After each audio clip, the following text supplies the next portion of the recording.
यह जो सत्संग है आनंद और कल्याण रूपी वृक्ष का जड़ है। सब कोई आनंद चाहते हैं, सब कोई कल्याण चाहते हैं। संसार में आप घूमेंगे, हर जगह जाते हैं, हर समाज में भ्रमण करते हैं, वहां तो आनंद मिलता है पर परम कल्याण नहीं होता है। परम कल्याण पाने का एक ही स्थान है, वह है सत्संग। इसलिए हम लोगों ने पाठ में भी सुना, मुद मंगलमय संत समाजो जो जग जंगम तीरथ राजू। यही संतों का समाज है। इस समाज में आनंद मिलता है और परम कल्याण भी होता है।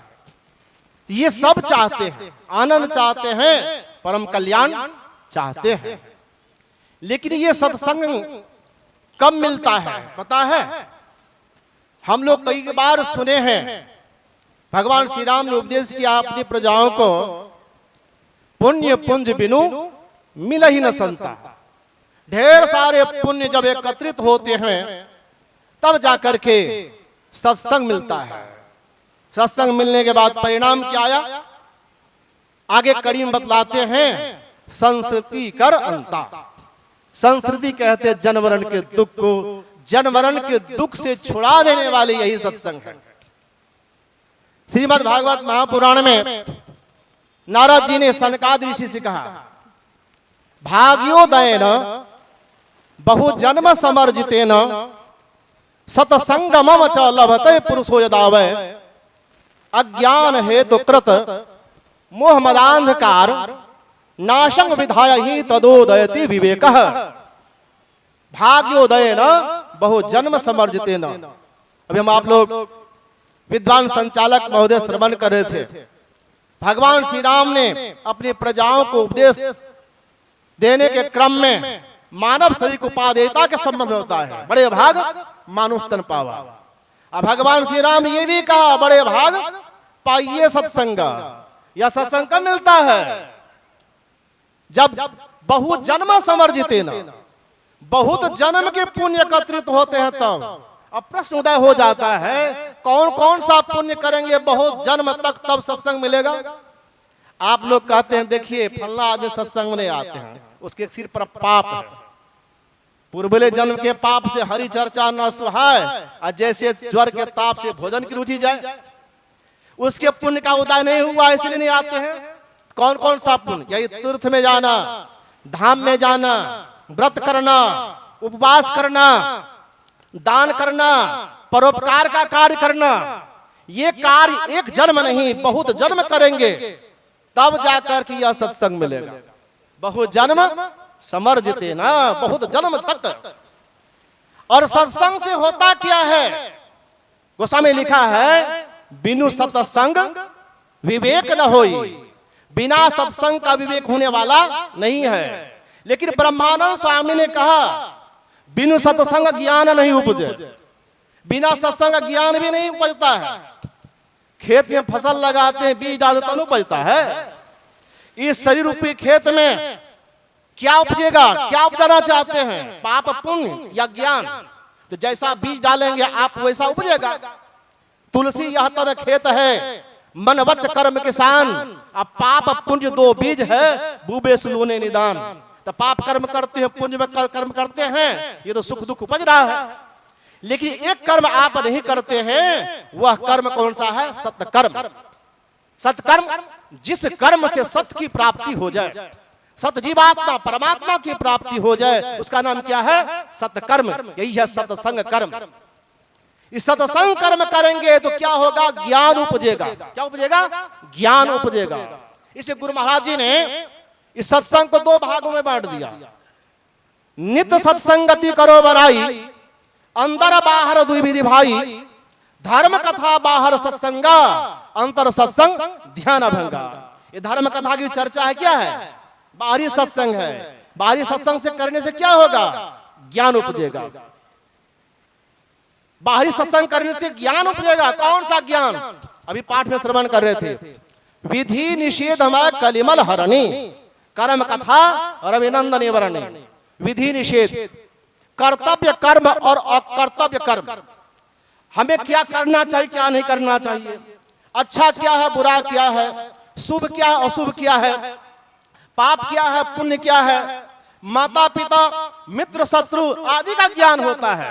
किसके करने से? सत्संग करने से। बाहरी सत्संग करने से वैचारिक रूप में सैद्धांतिक रूप में जीवात्मा परमात्मा ज्ञान होता है।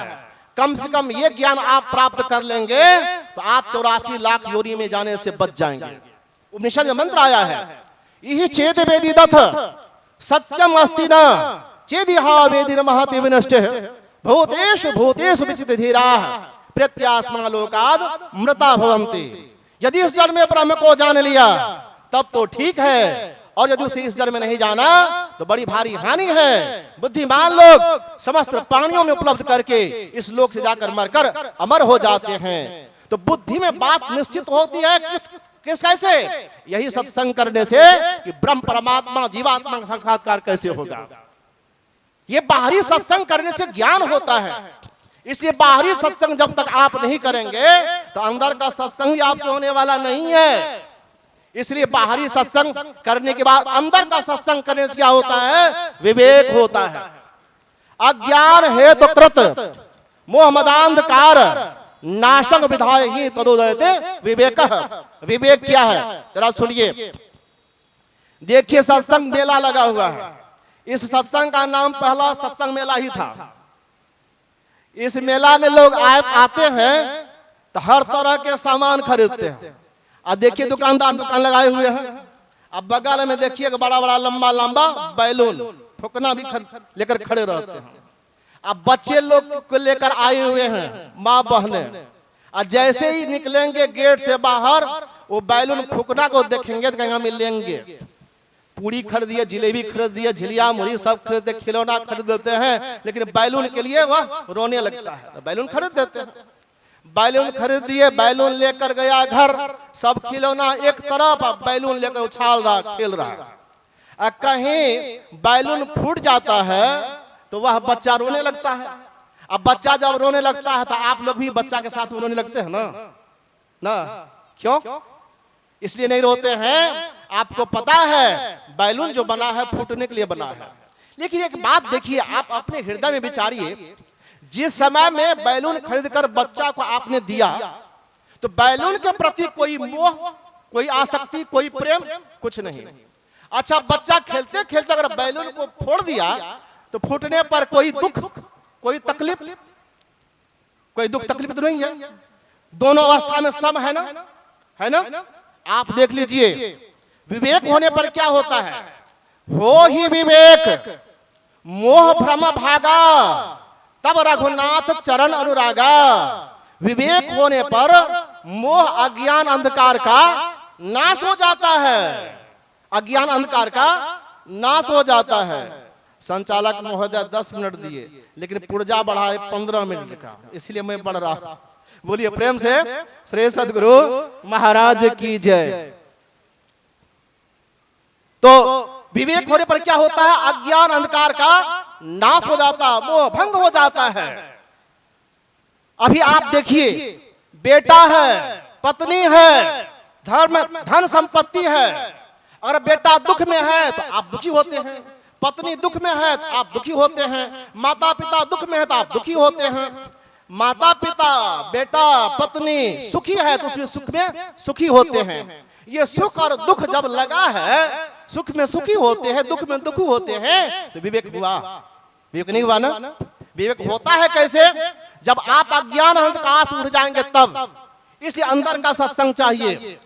अंदर का जो सत्संग करते मानस, जब मानस ध्यान, दृष्टि योग क्रिया करने के बाद जब आप अंधकार से प्रकाश में जाते हैं तो प्रकाश में क्या होता है? ज्ञान होता है, यानी इसका नाम है विवेक।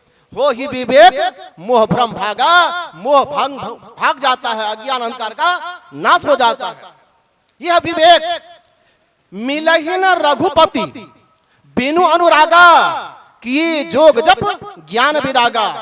बिना अनुराग के रघुपति परमात्मा मिलने वाले नहीं है। इसलिए क्या चाहिए? परमात्मा के चरण में अनुराग।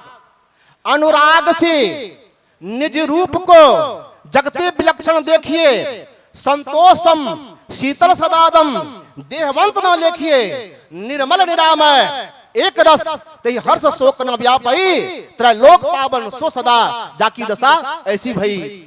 जो तीनों लोगों को पावन करने वाले हैं वो परम प्रभु परमात्मा, उसके चरण में अनुराग जब तक नहीं होगा तो ये ज्ञान होने वाला नहीं है। इसलिए आप जितना सुने इसका जड़ क्या है? परमात्मा के चरण में अनुराग हो जाए, अंधकार से आप प्रकाश में चले जाए, आपका कर्म कल्याण हो जाए, इसका जड़ क्या है? यही सत्संग है। बिनु सत्संग न हरि कथा तहि बिनु मोह न भाग, मोह गए बिन राम पद होय न दृढ़ अनुराग। जब तक आप सत्संग नहीं करेंगे, सत्संग में भगवान की कथा सुनाई जाती है। आप लोग सोचते हैं कथा अलग सत्संग अलग, नहीं। पहले ऋषि मुनि लोग ही सत्संग में भगवान कथा सुनाते थे। इसलिए भगवान शिव ने कहा मां पार्वती से, राम कथा के ते अधिकारी जिनको सत्संग अत्यति प्यारी। बिनु सत्संग ना हरि कथा। यही बात श्रीमद् भागवत पुराण में व्यास जी ने भी लिखा है कि जिसको सत्संग प्यारा है वही कथा का अधिकारी है, वही कथा का अधिकारी है। इसलिए ये कथा सत्संग को सुनने से जीवन का परम कल्याण होता है। इस शंकराचार्य जी महाराज ने कहा, सत्संगत्वे निसंगत्वम, निसंगत्वे निर्मोहत्वम, निर्मोहत्वे निश्चलितत्वम, निश्चलितत्वे जीवन मुक्तः। सत्संग से हो जाता नर विषयों से निसंग, फिर व्यामोहित हो जाता, हो सर्वत्र असंग, मोह हो जाते ही हो जाता निश्चलता युक्त, और निश्चलता युक्त होते ही हो जाता जीवन मुक्त। इसलिए जीवन मुक्त होना चाहते हैं, परम कल्याण पाना चाहते हैं, तो हम लोगों को चाहिए कि संतों के संग में जाए, सत्संग सुने और जीवन में उतारे। और सत्संग दोनों तरह के हैं, बाहरी और आंतरिक, दोनों तरह का सत्संग करें। इसलिए गुरुभाग की वाणी में आया है, सत्संग नित और ध्यान नित रहिए कर संलग्न हो, व्यभिचार चोरी नशा हिंसा झूठ तजना चाहिए, पंच पापों से बचिए, सत्संग ध्यान कीजिए। यही थोड़ा सा आप लोगों की सेवा में सुनाया। समय अनुसार इन्हीं शब्दों के साथ मैं अपनी वाणी को विराम देता हूँ। बोलिए प्रेम से श्री सद्गुरु महाराज की जय।